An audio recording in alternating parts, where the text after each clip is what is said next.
And I've commented before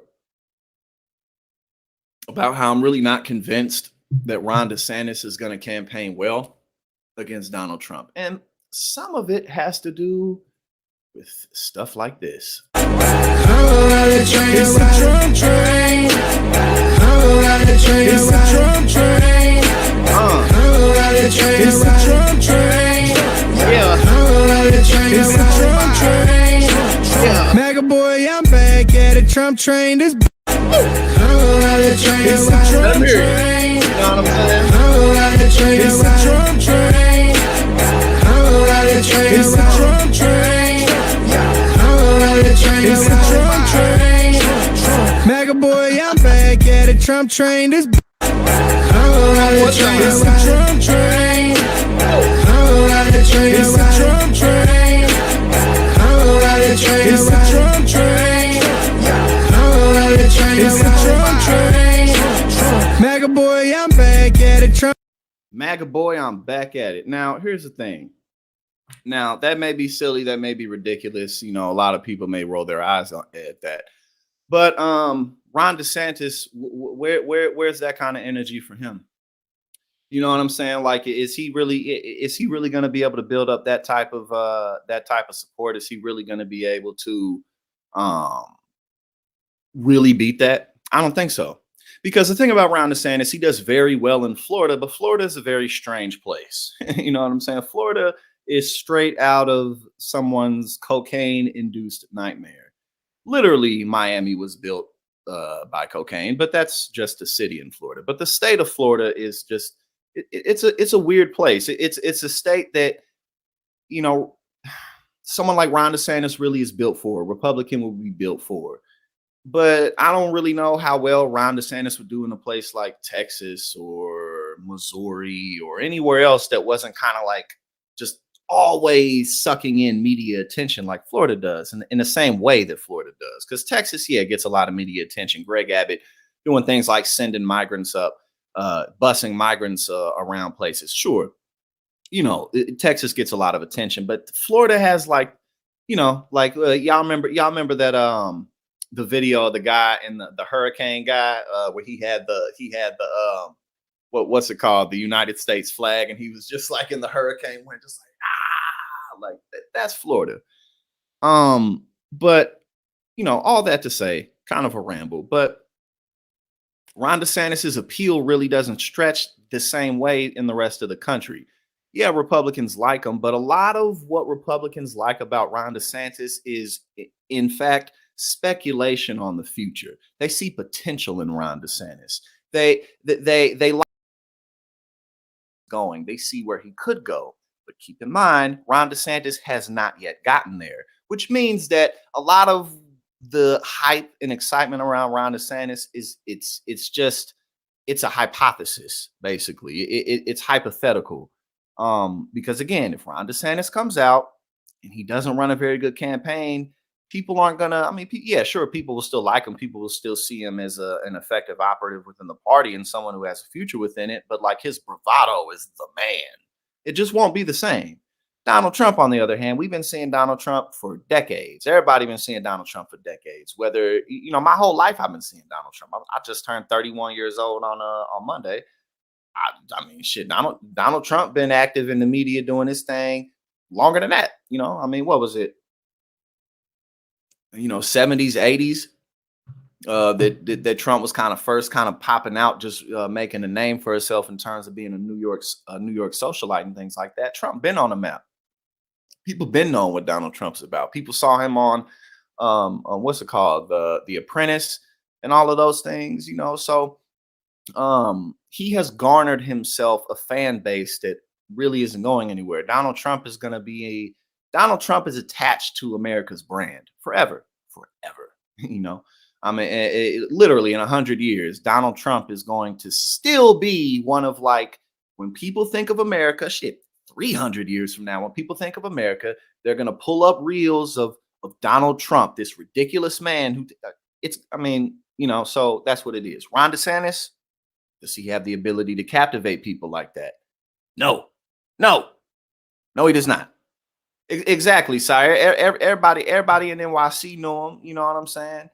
So it 100% sire. You're right. Like but Ron DeSantis, on the other hand, like I said, he's still rather new because in the political game, what is he? I think he's 45. That I mean, in general, that's not old. That's especially in modern times. 45 is fairly young.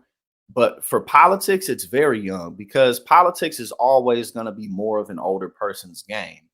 And that's just what it is. And again, that's young people absolutely have a place in politics and should be more involved in politics. But what I mean is that, typically older people have more political power just because they've been around longer. They've been around, they have more experience, they have more relationships, they have more resources, they have more capital. So it's not even necessarily like, wow, all the old people get together and there's this conspiracy against the youth. Like, no, it's just motherfuckers that have been around longer, so they got more power. Um, Circling back around, can Ron DeSantis have motherfuckers out here again? Still, despite everything that's going on with Donald Trump, still we got. It's a Trump train. It's a Trump train. It's a Trump train. It's a Trump train. Now, and again, so the polls are saying a little bit of what they're saying now, but again, the election hasn't started. We're about to go to another thing too, especially with all these documents being the classified documents being found with Biden. That's pretty much nullified the talking point against Donald Trump. They're just going that's pretty much dead and gone now. But again, what's Ron DeSantis really going to say when he comes out? You're a tax cheat. Republicans don't care. And then even outside of Republicans, people who aren't necessarily like, registered Republicans or like really adamant really adamant supporters of the political party. They could just like Trump.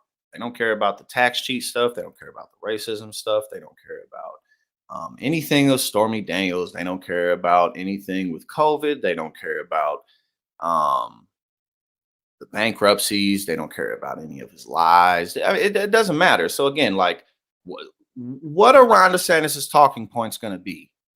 Because he's not even going to go, like, for instance, Ron DeSantis isn't going to go that ham on the 2020 election. Please, please, please. No, he's not. Because that'll damage his brand as a Republican in general because of the Democrats are out to rig everything and they want, all the brown immigrants to come in and get all these votes. That'll go against that narrative. So he's not even going to do that. And then again, Donald Trump, he's going to be talking about Ron DeSantis' wife. He's going to be like, yo, you only have this job because of me, Donald Trump. And he's going to be funny. I mean, let's be serious. Donald Trump doesn't have anything to lose, which means he's going to be even more just like middle finger to everybody. He's going to be charismatic. He's going to be hilarious, even though he's a complete disaster and he's dangerous. And luckily, he doesn't have the support to win a general election. But come on. Ron DeSantis ain't got shit. Get the fuck out of here, man. Ron DeSantis. And I could be totally wrong, but I don't think I am. So we have quite a ways to go in regards to this. But come on, man.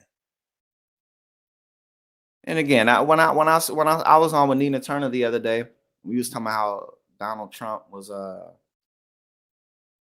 he pled the fifth 400 times.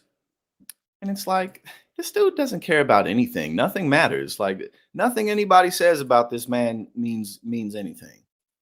And guess what's going to happen?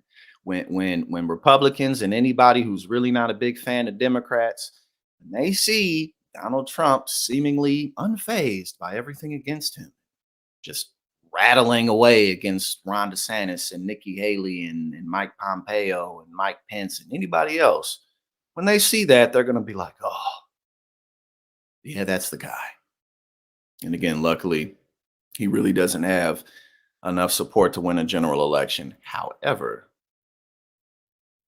anything's possible. But nah, man. Oh, they're gonna try to make me pay for a subscription to this in order for me to see this. Well, this article basically, I'm not going to get a subscription to the National Review. I don't have anything against the National Review, but I just don't feel like paying for that shit right now. Yeah. So basically, this article I read it earlier through a different app on my phone, but it basically just kind of detailed like what the FBI and what secret services have found in terms of regards to classified documents with Biden and Trump, and how, pretty much every time we look up, they're finding another document here, another document there. And basically, the whole summary of it is that it's basically nullified the whole, oh, Trump took these classified documents. Like, yeah, he definitely did, but so did you, and you took quite a few. So that's basically all that article was doing.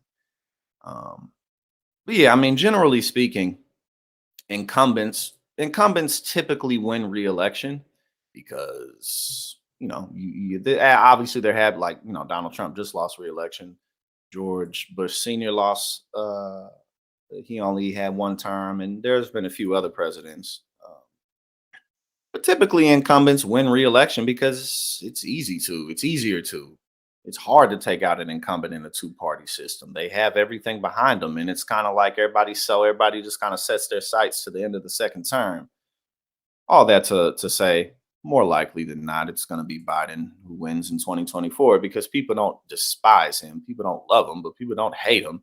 And, I mean, what's Trump really going to do to get that extra little bit of support to pull independents to his side? We done seen Donald Trump already. So it's probably going to be a standard. It's going to be a very exciting